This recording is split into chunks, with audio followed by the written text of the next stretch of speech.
Thank you, Madam Speaker, and I want to thank Chair Grijalva for bringing my bipartisan bicameral bill to the floor, and I want to thank my Republican colleague for supporting same.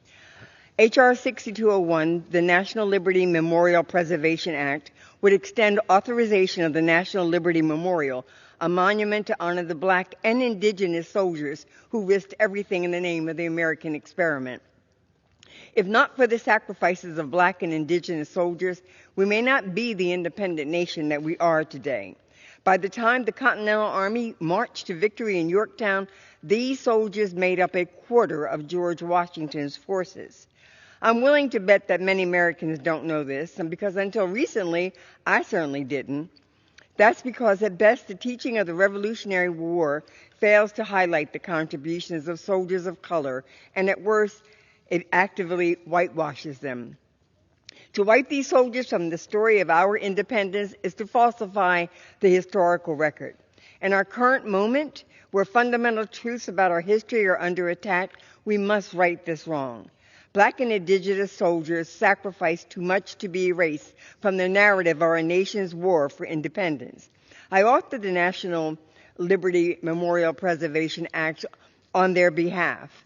I thank Congressman Hinson, Senators Murphy and Grassley for joining me in introducing this legislation.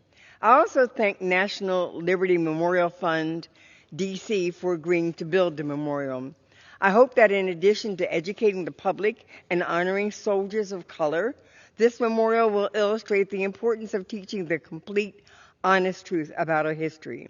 I hope that it allows Black children, like my granddaughter, to grow up in an America where the trials and tribulations and triumphs of their ancestors are recognized.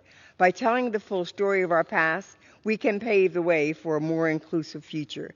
I am very proud to support and urge the passage of this bicameral and bipartisan legislation, and I do pray that my colleagues, Democratic and Republican alike, will vote yes on the National Liberty Memorial Preservation Act. And with that, I thank you and I yield back.